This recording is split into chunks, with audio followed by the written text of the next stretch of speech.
Salut Marc, salut Smart et bienvenue dans Catch Up, le podcast qui transpire le catch. Chaque semaine, on analyse ensemble tous les shows de la WWE et cette fois-ci, direction le show bleu, SmackDown, pour l'édition du 11 juin. Et pour m'accompagner, j'ai avec moi Papi Chulo. Salut Papi. Bonjour Baton, bonjour tout le monde, comment ça va? Ça va, il fait beau, il fait chaud. On a envie de plonger dans la piscine, dans l'océan bleu, l'océan de SmackDown. Ça fait rêver tout ce bleu là, ça sent les vacances. Ouais, ça sent les vacances, même si ça commence par un drama. Que seraient des vacances en famille sans le drame au bout d'une semaine entre les cousins qui se battent et les oncles et les tantes qui finissent par se balancer toutes leurs quatre vérités.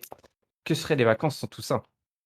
Ah, ça n'aura pas le même goût, hein, et ça c'est ouais, c'est souvent alcool et famille ne font pas vraiment bon effet. Non, non, non. Mais en même temps, il n'y aurait pas d'alcool, il n'y aurait pas de famille. Surtout dans le Tout à Nord. fait, Surtout oui, dans le tout Nord. à fait. Les descendants se feraient moins facilement. Bon, en tout cas, on commence avec deux fois la famille. La première famille, c'est la famille Mysterio. On a un récap de ce qui s'est passé la semaine dernière, hein, avec eh bien, ce double match, les Usos contre les Mysterio et l'intervention très physique et imposante hein, de Roman Reigns qui a attaqué le fils Mysterio. Jolie transition puisque on arrive avec Roman Reigns. Roman Reigns, il est dans son lounge privé et donc il voit tout ça et il questionne. Il questionne l'alignement de Jimmy qui visiblement n'est pas là pour la famille quoi. Il y a des soucis là, il faut régler ce problème là. Les cousins, ils sont pas au diapason. Jimmy, Jay, il faut que tout le monde soit pour la famille. Et justement, à ce moment-là, on retourne sur le ring et là, Jimmy, eh ben Jimmy, il nous tape une énorme promo. Vraiment, à l'ancienne, ça m'a fait beaucoup repenser aux promos des Usos, hein, il y a quelques années, quand ils étaient dans leur grosse rivalité avec le New Day. Il y a beaucoup, beaucoup d'intensité dans les promos des deux frangins. Et Jimmy, Jimmy, il fout le bordel. Il fout le bordel, et il porte ses couilles en même temps et il dit Roman, t'es jaloux, t'es jaloux, t'es jaloux des Usos, c'est pour ça que tu veux foutre le bordel avec mon frangin. Euh, T'es jaloux qu'on ait envie de récupérer l'or, aller chercher l'or, hein. La division tag team, elle était pour nous, et elle était pour nous, et c'est pour ça que t'es intervenu, hein. On se souvient que la semaine dernière, effectivement, Roman Reigns, il a provoqué la disqualification. Il fait le costaud, mais en attendant, c'est lui qui leur a coûté le match, hein. Puisque le premier, c'était une histoire d'arbitre qui fait mal son travail, comme souvent, hein. L'Euro a commencé, on va avoir que des soucis avec les arbitres. Ça a déjà commencé, sûrement. Mais oui, oui, Eh oui, eh saleté, ouais. saleté d'arbitre. Eh oui, À moi je mort suis que l'arbitre. l'arbitre. Eh oui, exactement. Il accuse donc Roman Reigns d'avoir provoqué cette disqualification de façon intentionnelle. Et il jure qu'à la fin de la soirée, il fera quelque chose qu'il ne regrettera pas. Ouh. Donc, Tatatin. voilà, un gros cliffhanger, une, une menace. Est-ce qu'on peut dire que finalement, il vient pas de placer une grosse menace là? Ah si, si, c'est pas une menace fantôme, c'est une vraie menace réelle. Ouais, bon, après, voilà, on reprend pile là où on s'est arrêté la semaine dernière. C'est entre Roman et ses cousins que ça se tend. Et vas-y, que tu respectes pas famille. Et vas-y, que toi, tu m'as fait perdre. Et patati et patata. Ça se rebalance effectivement, quand tu parlais de dispute familiale, on est en plein dedans là. Et donc, on est reparti là-dessus. Puis, bah, ça semble pas fini du tout, hein. Et il accable Jay, il le regarde et il dit écoute, c'est pas mon frangin lui, personne va me confondre comme il l'avait fait la semaine dernière, délibérément, et t'as intérêt à faire quelque chose. Donc Reigns en plus, voilà, Reigns il se prend il a le pagaie par Jimmy et il se retourne contre Jay quoi. Et c'est Jay encore une fois qui est tiraillé là entre le marteau et l'enclume et qui va devoir trouver une solution à ce drame familial. Ah, depuis des semaines, c'est lui qui prend toute la pression de lui, hein, parce que il se fait engueuler par tout le monde. Et puis, au final, il a pas l'air bien heureux, ce Jay, quand même, hein. Non, non, ouais, c'est toujours compliqué, hein. C'est lui le petit dernier d'ailleurs, il se le fera rappeler un petit peu plus tard.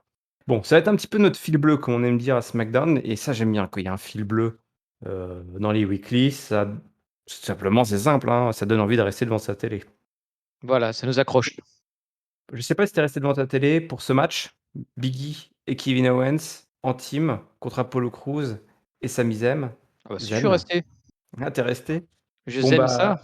bah, qui zen me suivent, comme on dit, à l'armée. Ouais.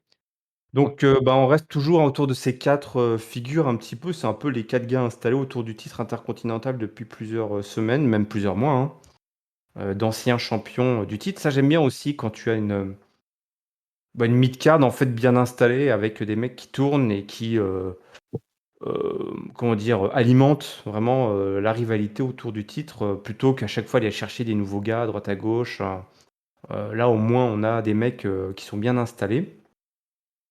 Donc on a un bon match, hem,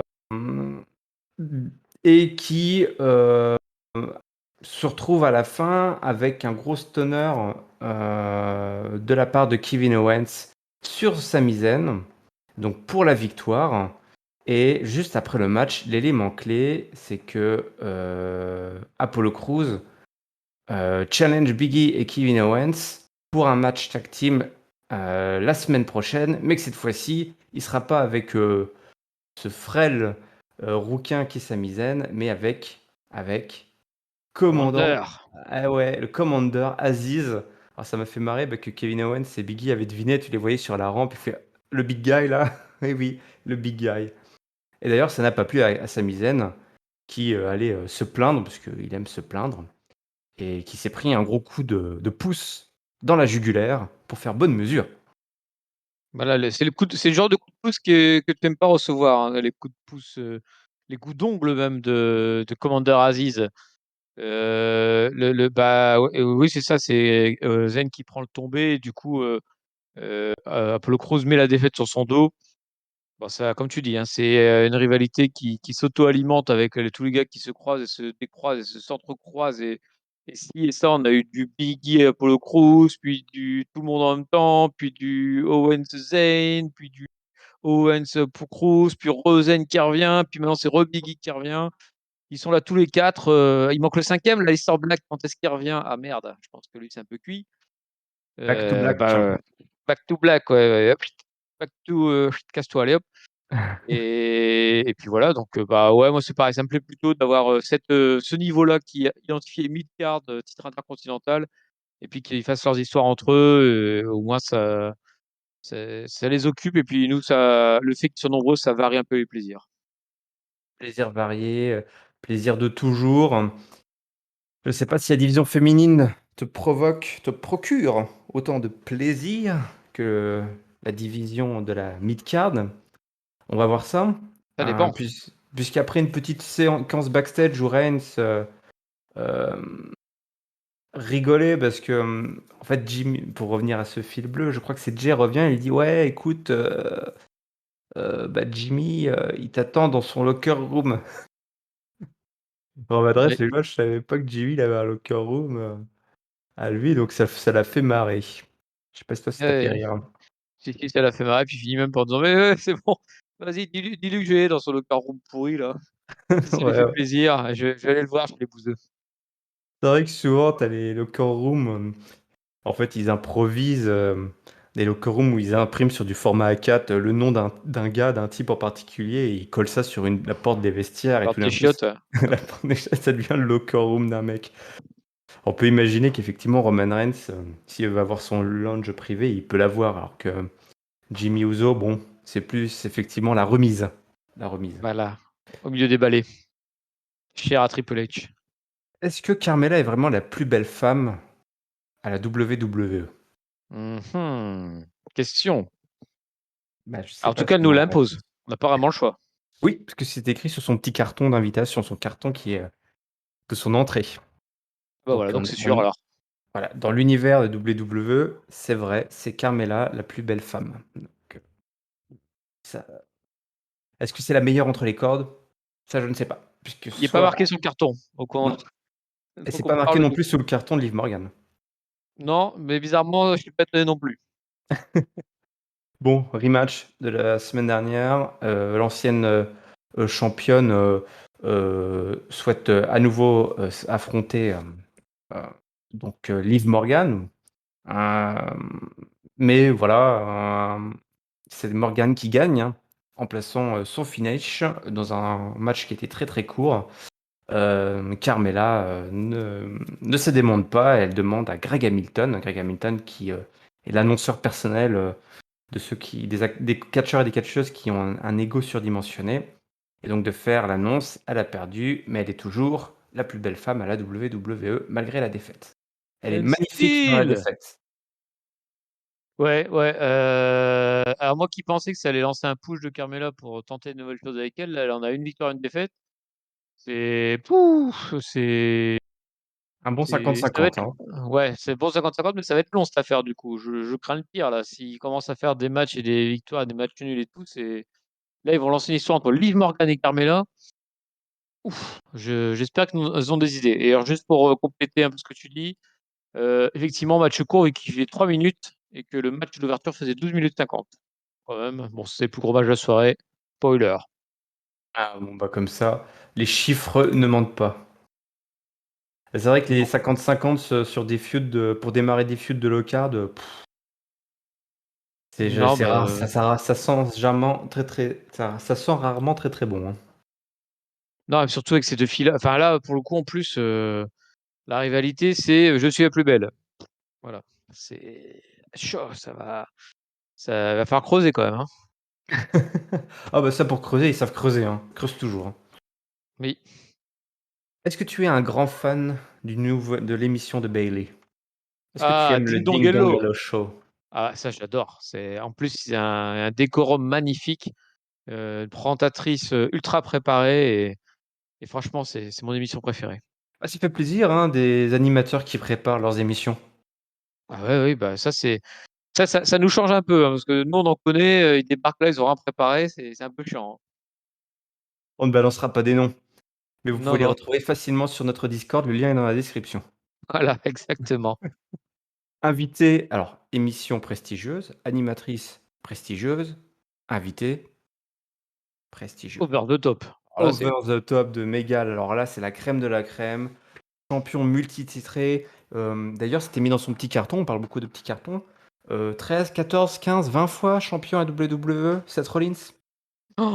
c'est énorme, je ne saurais plus dire franchement, mais c'est Oh là possible, hein, là. il a vu qu'il a tout gagné. Bon, on a arrêté de compter, même si on peut Voilà. toujours compter sur lui, et y compris dans Oh! cette édition magnifique du Ding Dong Hello Show. Alors, c'était marrant parce que ça a plus commencé presque une interview inversée, puisque Oui, c'est l'invité qui a porté les éloges de l'animatrice. il lui a fait une petite surprise avec un petit vidéo package en plus, où il remontrait la subtile, blague de la semaine dernière avec Pelé qui apparaissait sur tous les écrans. On arrive C'était soir, hein. magnifique. On était pliés devant notre écran, devant, voilà. Ouais, bah, on n'était Et pas les seuls, hein. ah bah non, parce qu'eux aussi ils rigolent de leur, de leur sale blague. Bailey renvoie la balle après à Seth Rollins, en nous montrant comment il s'était débarrassé de Cesaro. Et puis Seth Rollins, il mime d'être Un point. un petit peu contrarié, quoi. Un petit peu contrarié par les images qui sont montrées. Et finalement, tout ça n'était qu'une grosse blague. Tout le monde en rigole, tout le monde rigole.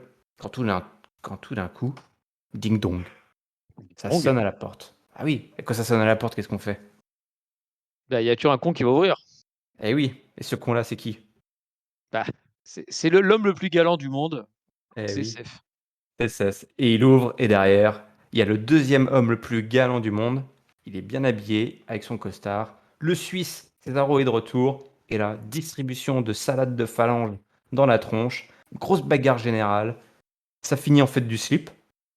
puisque Seth Rollins finit quasiment cul nu. Hein, on voit son caleçon. D'ailleurs, j'étais un petit peu déçu. Le caleçon, niveau fashion, n'était pas à la hauteur des costumes que nous offre chaque semaine Seth Rollins.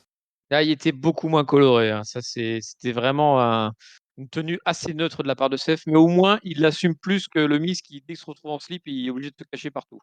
Oui, là on peut pas retirer à Seth Rollins de pas donner de son royal fessier à l'antenne, puisqu'effectivement, et alors là, il a été balancé à droite à gauche par Cesaro à travers tout le Thunderdome. Il a failli même se faire empaler, parce que Cesaro, il était tellement chaud qu'à un moment, je sais pas ce qu'il lui a balancé, mais il lui a balancé genre une perche ou une lance. Genre le mec s'est cru au lancer du javelot là. C'était assez impressionnant là. Cesaro, on sentait qu'il avait envie de revenir, qu'il était content d'être là. Ouais, Après, il c'était s'excuse, hein, parce effectivement. qu'il est Il galant, a il tout s'excuse cassé. auprès de Bayley. Bah oui, mais il s'excusait. Il s'excuse auprès de Bayley. Ça va alors. Ouais, il est galant. Par contre, Bayley, pas de bol. La soirée se termine encore plus mal pour elle, puisque Bianca Belair fait une apparition sur le Titantron et elle rigole à gorge déployée de façon ridicule, comme Bayley l'a fait la semaine dernière. Ça, c'était le moment un peu gênant. C'était un moment un peu gênant. Mais bon, on était bien au Ding Dong Gallo. On est toujours bien reçus. Bah oui, alors moi j'étais pas trop gênant finalement parce que c'était la petite. C'est sûr que peut-être Bianca est moins douée que Bayley, mais là c'était la petite touche finale sur ce segment en mode centré sur le rire. Alors autant la semaine dernière ça m'a saoulé de voir Bayley dans tous les écrans, je trouve ça vraiment con. Autant là, voir les deux couillons se marrer comme des baleines pendant tout le truc en disant «Et on te voit ta tête dans tous les écrans!» ah Et là, tu Et, lui as dit ça, et puis là, il a fait comme ci, et puis là, t'as fait ça, et puis ils c'est étaient les morts de véhicules. rire tout le temps. C'était deux gros débiles.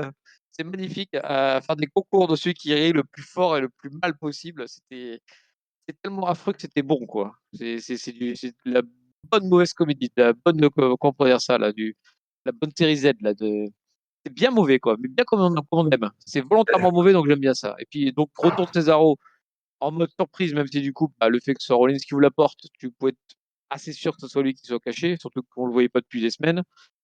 Et puis Bianca qui arrive sur la finish. Moi, en fait, sincèrement, je trouve ce segment bien parce que il fout quasiment tout le monde en valeur. Tu as les deux histoires qui sont rappelées. Les deux autres, ils ont cabotiné comme pas possible. Et les deux plus faciles au micro en plus. Donc, du coup, ils ont fait du sans faute. Et puis, bah, les Ah deux ouais. autres, bah, ils ont pas trop parlé. Puis, ils ont juste montré qu'ils étaient balèzes, quoi. Et c'est ça qu'il faut, quoi. Je trouve qu'à l'issue de ce segment-là, la rivalité, les deux rivalités en sont renforcées. Bah là, on a carrément mis, effectivement, utilisé les, les talents de chacun. On n'a pas fait parler Cesaro, on n'a pas fait Voilà. parler Bianca Belair. Par contre, Et c'était très bien. on a utilisé Cesaro pour tout détruire, on a utilisé Bianca Belair pour se moquer de la méchante, et c'était parfait.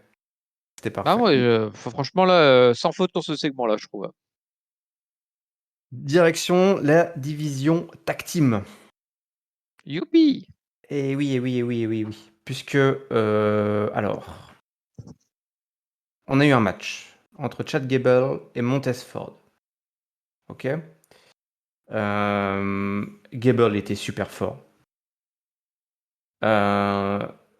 Mais à la fin, Otis débarque et il attaque, provoquant ainsi la disqualification. Pourquoi? Ouais. Qu'est-ce qui s'est passé avant ce match? Avant ce match, Chad Gable, il est venu voir Montez Ford et son pote Dawkins et il leur a dit, les gars, vous avez énervé mon copain. Vous avez énervé Otis. Otis, il est pas content. Otis, il est vénère. Et Otis, non seulement il est vénère, mais Otis, il s'est rasé. Et Otis, il ressemble plus à Otis qu'on a connu. Et Otis, maintenant, il est méchant, il est focus et il détruit tout. Otis, il est passé sous le rasoir. Otis, qu'est-ce que tu en penses? Ça, c'est la version Otis 2000. 2000. Ah, c'est Otis tout propre là, avec les cheveux bien peignés, avec une petite queue, la Ah barbe oui, complètement rasée là. Il était tout propre, un peu chelou du coup, parce que du coup, tu vois bien son double menton là, ça fait bizarre. Il a une toute petite bouche, il a il a une des tête. petits yeux, une petite bouche tout au milieu comme ça, du Voilà, visage. il s'est dit oui, c'est quoi cette bestiole? Mais ouais, et merde, j'ai oublié ce que je voulais dire du coup. Par contre, il a bien botché sa DQ en fait, Otis, parce que Il a bah, mis une heure pour arriver, hein. bah voilà ça. Et donc, tu as Montesfort qui fait son finisher, là, son splash sur Jack Gable.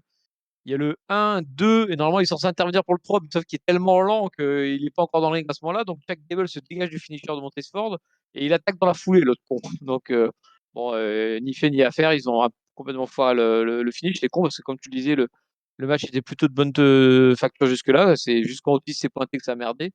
10 minutes, 10 minutes 5 secondes. Donc, ouais, au-dessus des 10 minutes, c'est le deuxième plus gros match de la soirée. Otis en mode destructeur, ouais, c'est marrant parce que tu as Gable avant le match qui limite dit au Street Profits, bon allez, c'est pas grave, on s'est un peu chamboulé la semaine dernière, mais on peut se rabibocher si vous voulez et tout. Les autres Ouais. qui le méprisent un peu, puis là, il lâche Otis.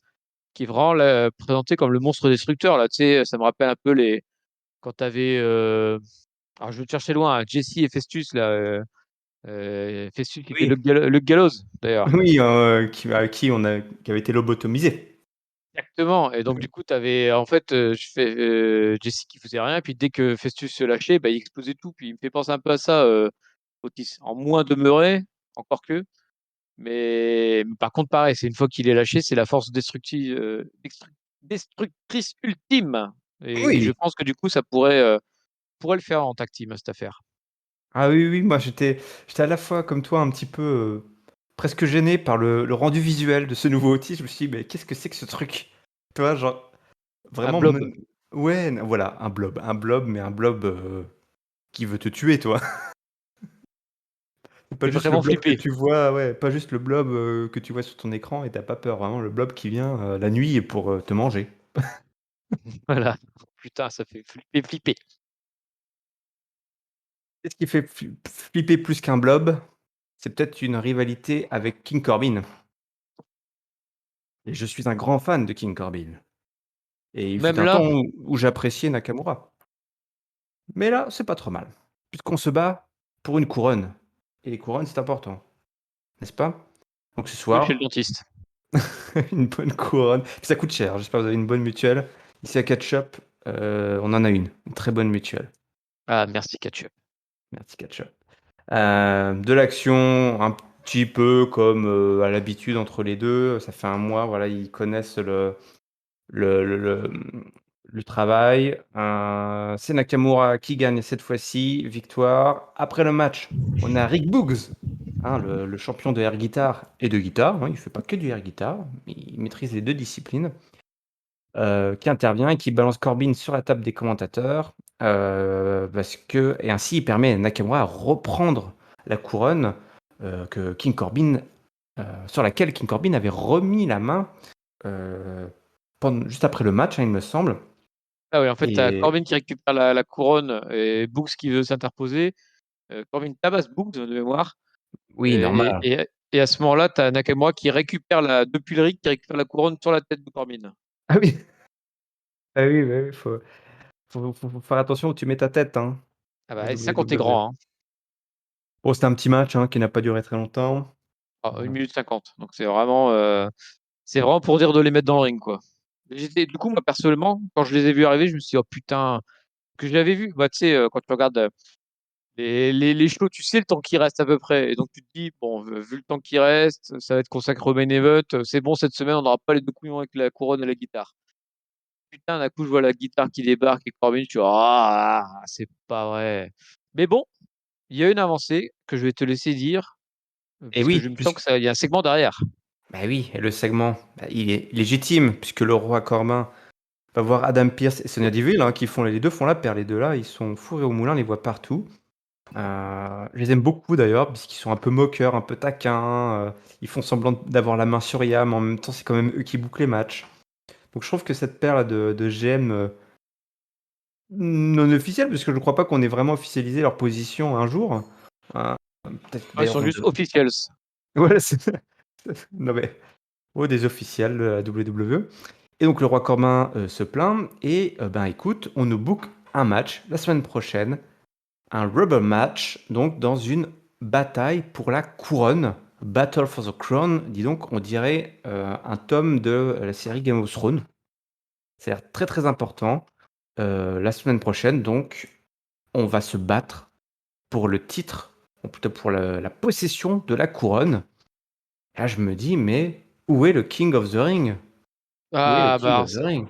ça, si tonton t'écoutait, il te baiserait les pieds parce qu'effectivement, c'est la grande question qu'on se pose tous. C'est pourquoi ils se battent sur l'accessoire couronne alors qu'il y a un statut de King of the Ring qui existe et pour lequel normalement ils sont censés avoir des tournois et des vainqueurs pour être King of the Ring qui marquent finalement le palmarès de quelqu'un et que ça manifestement tout le monde s'en fout, ils se battent juste pour le jouer. Tu sais, c'est comme si le mec qui est à la Burger King il se battait pour la couronne en papier au lieu de se battre pour le burger, quoi, tu vois. C'est idiot là, ils se battent pour le gadget. C'est pas bien ça, les gars. Arrêtez avec ces jouets et battez-vous pour un vrai titre. Mais bon, au moins, ça y est, je l'appelais de mes voeux. Les officials on décide enfin de se sortir les doigts et comme d'attaquer, d'adresser le sujet, parce que là, ça faisait des semaines et des semaines qu'ils se courent après, c'était ridicule. Là, au moins, il y aura peut-être quelque chose qui a bougé. Ouais. Mais c'est vrai que là, ils se tendent eux-mêmes la perche pour booker un King of the Ring et ils vont pas le faire. C'est quand même C'est terrible. ça. Voilà. Ils se loupent l'opportunité qu'ils ont créée, donc c'est les boulets. Ça, c'est très WWE, hein. De créer des opportunités, d'avoir des évidences et de dire, nah, mais non, nous, Ah, on est plus man, malin. on est plus malin que ça. Ça, ils le verront pas venir. Ah ouais, tu m'étonnes. Ah oui. Bon, bah écoute, on arrive au main event de la soirée. Déjà? Mais oui, mon bon monsieur, c'est ça, qu'on fait le travail correctement. Eh ben, on voit pas le temps passer. Euh, donc, on arrive au main event de la soirée. Alors, faut pas que je me loupe. Du coup, ça commence avec Roman Reigns qui donc est avec Jey Uso qui viennent voir Jimmy, hein, Voilà, dans ces chiottes. dans son placard à balai. Et donc Reigns, bah, il dit à Jimmy, bah, tu penses à quoi vu que tu balances des menaces? Et Jimmy dit, mais j'en ai rien à faire de ce titre-là universel que tu tends là, que tu montres devant tout le monde, que tu fais porter par ton larbin. T'as toujours fait ça depuis qu'on est gamin, là, à faire le malin. Tu vas aller au Hall of Fame, ta place est déjà validée, t'inquiète pas. Euh, mais quand tu y arriveras, bah, tu iras en tant que... comment on pourrait te dire ça? Petit spoil bitch en anglais. Voilà, comme ça j'ai pas à traduire. Et là j'ai beaucoup aimé la façon dont ça s'est déroulé. Puisque Roman Reigns, tu le sens, il commence à fulminer intérieurement, mais il parle à Jay et il lui dit qu'est-ce qu'il est en train de faire là, Jimmy? Et là, Jimmy dit Roman Reigns il est en train de faire la même chose et Jay dit ouais moi je suis fatigué de tous les deux, vous commencez à me prendre la tête pour la partie et là il se barre. Ah, Ah, Jay Jay, il pète un dit câble complet, là, hein. ah ouais, il dit enfin fuck you toi. Allez Oh, vous faire foutre, les deux gamins, là, vous me saoulez, je me casse. c'est genre le gamin en a marre que les parents l'utilisent pour porter les messages quoi. Parce que c'est un Ouais, peu ce qui se c'était passait. vraiment ça, ouais. Tu diras à papa et l'autre tu diras à maman. Eh ben, allez vous faire foutre, moi je vais regarder la télé dans ma chambre. Et là Roman Reigns, il prend Jimmy droit dans les yeux et il lui dit on n'est plus des gamins là, tu dis quand t'es comme ça quand t'es gosse, mais on n'est plus des gamins. C'est du business de famille. C'est du business de famille, là. Et il faut réfléchir maintenant. Faut pas faire ce que tu es en train de faire, là. Il faut réfléchir pour la famille, pour le business familial. Et comme ça, voilà, il développe tout son idée. Et JB, ça commence à rentrer dans la tête. Il a l'air d'être d'accord avec ce que Roman Reigns vient de lui dire. Là, toi, autant Jay, il l'a eu par le cœur, mais Jimmy, il l'a par la tête. Et tu vois, à la fin de Jimmy, ah, ouais, il a peut-être raison, Roman Reigns. C'est pour le business. Et Reigns, donc, ça continue comme ça. Il lui dit, bah voilà, on est les meilleurs depuis le début. Il est temps pour toi, Jimmy, de faire ce qui est bien pour lui, pour la famille. Et pour le frangin, là, tu peux pas abandonner ton frère. Là, ton frère vient de partir, là. Il faut que tu fasses quelque chose. Et Jimmy, donc, il part sur les pas de son frère. Et on les reverra plus hein, de la soirée, je crois. Donc, Ah non, non, après c'est le segment final qui enchaîne derrière. ouais, mais on plante des graines pour la semaine prochaine, ça c'était plutôt bien vu. Et Roman Reigns, sérieux, hein. Sérieux, là, il vient de gérer de main de maître un conflit familial. Il a désamorcé une situation très conflictuelle tout en déléguant, hein. Un vrai leader, il délègue. Il Ouais, envoie. et un spécialiste de la manipulation, j'ai envie de dire, hein, parce que là, t'avais Jimmy qui était sur le point de se mettre sur la gueule avec lui en disant c'est ta faute. Enfin, je sais plus comment il formule, mais en gros, il accusait que Jay soit parti à cause de lui. Puis je sais plus où. Il a dit un truc genre tu veux te battre avec moi, si tu veux, on va se battre, un truc comme ça. Et c'est là Roman bascule totalement en mode oh, mais non, mais moi, ce qui est important pour moi, c'est la famille, mon cousin, là. Qu'est-ce qui se passe? Et puis ton frère, là, comment tu t'en occupes, là? Qu'est-ce qui se passe, mon gars? C'est quoi cette histoire? Bah alors, il va voir ton frère, là, vas-y, va t'occuper de lui, mon petit chouchou, là. Et il fait tout un speech en le retournant complètement, en disant non, mais moi, hein, moi, je voulais pas me battre, t'as pas compris, là. Je voulais juste qu'on soit ensemble, une vraie famille bien réunie. Et hop, clac, à la fin, il a retourné, va voir ton frère, et puis t'as ce petit sourire en coin à la fin, en mode c'est bon, je vous ai géré les frangins, et laissez-moi tranquille maintenant, quoi. Manipulateur de haute volée, de haut niveau là. Il a un doctorat en manipulation, je pense, Roman Reigns. Ah là là là, il les a tous par les sentiments quand même, hein. Ah oui.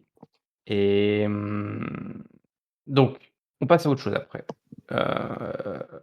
Pendant ce temps-là, il y a Rey Mysterio au milieu du ring et il interpelle Roman Reigns. Donc, tout le monde veut interpeller Roman Reigns ce soir. Tout le monde veut dire quelque chose Il est très demandé, hein. au chef tribal. Donc, il est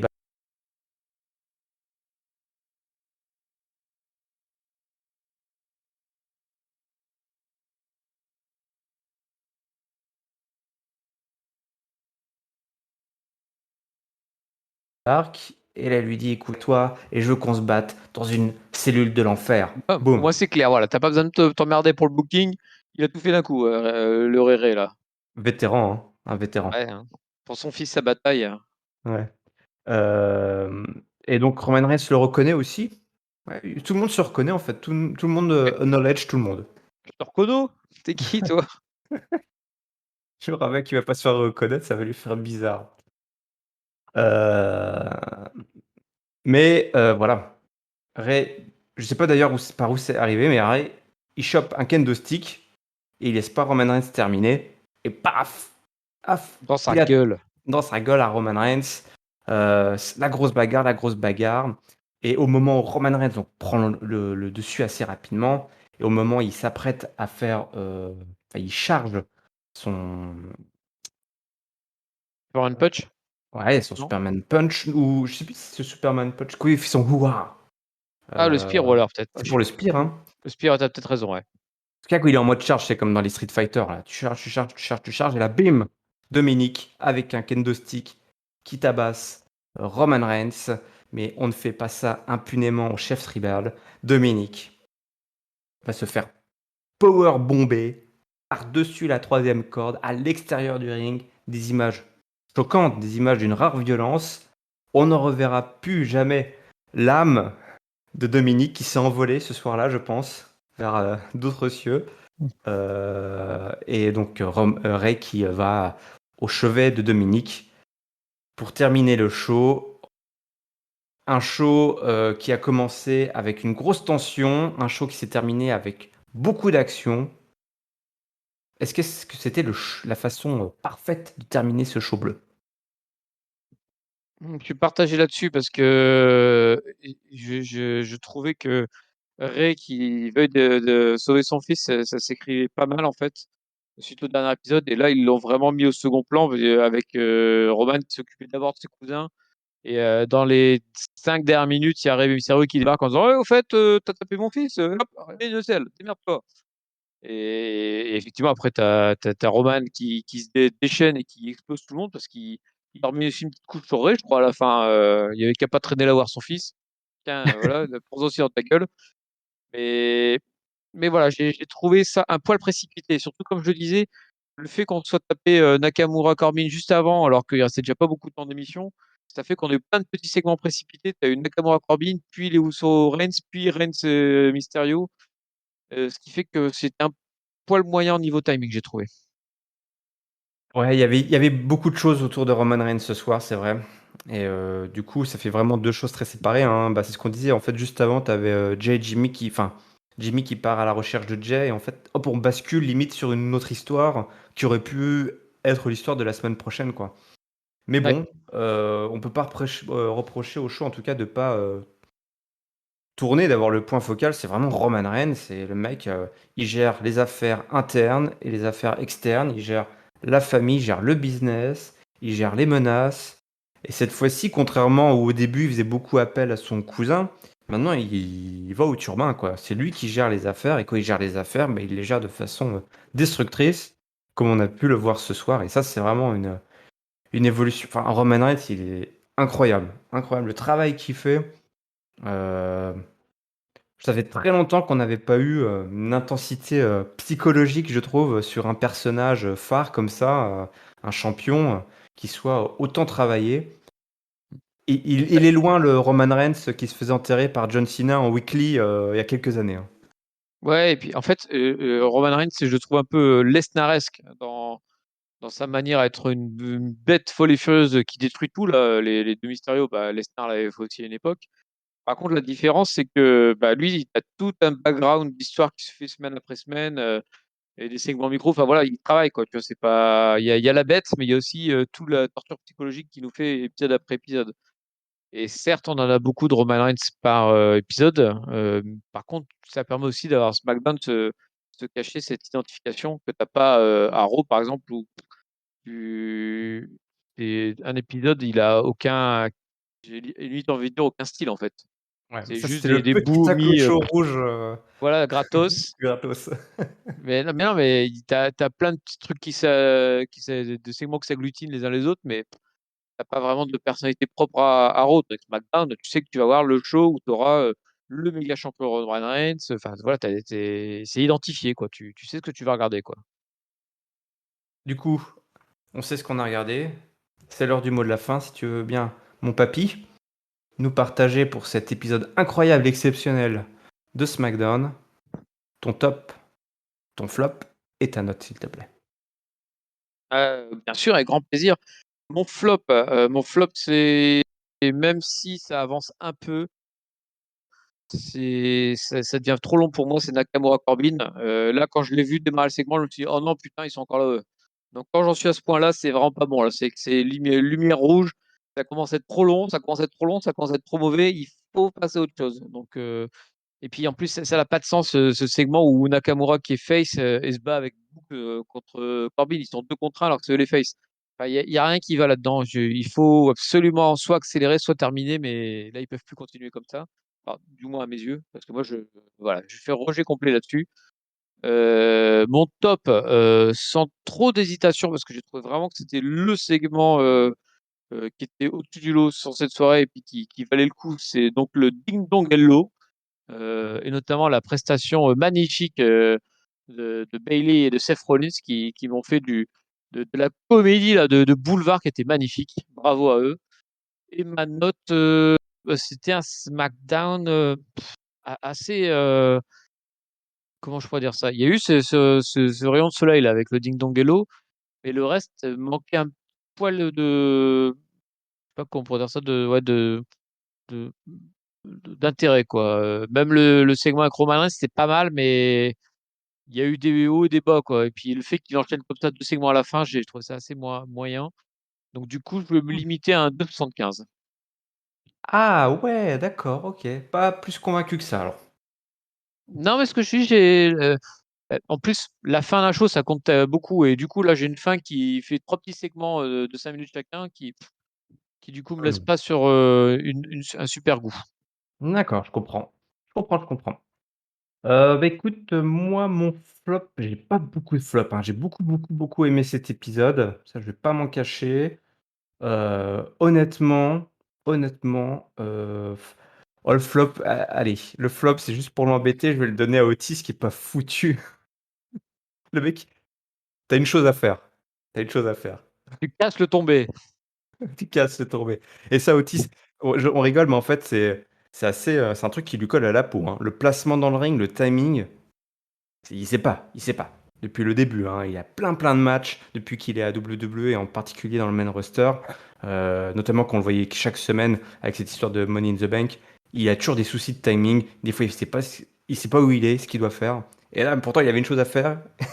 Il n'a pas été foutu d'y arriver. Donc c'est un petit flop juste, on va dire, pour l'embêter. Mais sinon, vraiment, j'ai beaucoup aimé cet épisode. Et mon top, je vais le donner à ben, cette séquence en particulier avec Roman Reigns et sa manipulation qui arrive à retourner Jimmy dans une séquence qui, moi, m'a beaucoup surprise parce que ça a fait preuve de beaucoup de subtilité en termes d'écriture sur ce personnage de Roman Reigns ah, voilà, qui au lieu de bomber le torse et de rentrer dans le lard de Jimmy, et ben, hop, il inverse et presque il joue le rôle de conciliateur, de modérateur et qui donne le mauvais rôle à Jimmy, quoi. Alors que Jimmy venait nous sortir une énorme promo où tu avais envie de te rallier derrière lui. Donc, Roman, bravo. Et du coup, bah, je vais donner un 3,5 pour cet épisode de Ouh! SmackDown. Ah ouais, ouais, ouais, ouais, ouais. Ah oui, oui, j'ai beaucoup, beaucoup aimé. C'est vrai que c'était pas parfait. C'est vrai que c'était pas parfait. Mais comme tu dis, il y a une âme, il y a une identité. Tout le monde est plutôt est vraiment bien placé. Tout le monde est bien identifié. Et on est vraiment sur des bases très, très, très solides. Et ça me fait bien plaisir là, de commenter, de reviewer ce SmackDown avec toi, mon bon papy. Plaisir partagé. Bon, bah écoute, Catch Up, c'est le podcast qui résume et analyse tous les shows de la WWE. Pour nous retrouver, c'est très simple, hein, il suffit de vous abonner, soit sur YouTube pour la version vidéo. N'hésitez pas à mettre en commentaire ce que vous avez pensé de cet épisode de SmackDown, votre top, votre flop et votre note. Vous pouvez aussi nous retrouver en audio sur les plateformes habituelles de podcast, Apple Podcast, Google Podcast, Spotify, Deezer, PodCloud, Ocha. Il y en a d'autres en fait. Chaque semaine, j'en rajoute des nouvelles. Donc au bout d'un moment, ça va être long et difficile de vous faire la liste, mais tous les liens sont dans la description. C'est simple, c'est comme les réseaux sociaux. Catch-up CDC pour Twitter, Facebook, Instagram. Je vous invite également à aller écouter tous les derniers You Talk Too Much et le dernier comptoir du catch dédié au monstre parmi les hommes, Braun Strowman. Le lien pour le Discord est dans la description. Je vous en ai parlé un petit peu plus tôt. Mon bon papy, encore merci pour ta présence. On enchaîne, toi et moi. C'est bon, ça fait on se croise souvent ces derniers temps, hein, mais c'est toujours avec autant de plaisir que la première fois. Bah, c'est vrai que à chaque fois que je vais au bar du studio, ah, qui je vois? Papy. Ah bah là, je me suis menotté au comptoir, vous me ferez pas bouger. Bah oui, oui. Quelle idée aussi d'avoir ouvert un comptoir au studio. Voilà où on en est, à devoir faire des reviews, toi et moi. Bon, bah écoute, c'est pas trop mal, hein, finalement, on s'en tire plutôt bien. Allez, Mais oui. je vous donne rendez-vous très très bientôt pour la suite, notamment l'analyse de NXT In Your House, et puis après on reprendra les affaires pour les Go Home Show en direction Hell in a Cell. D'ici là, je vous souhaite évidemment à toutes et à tous une bonne semaine pleine de catch. Salut, salut. Salut Irène et salut à tous.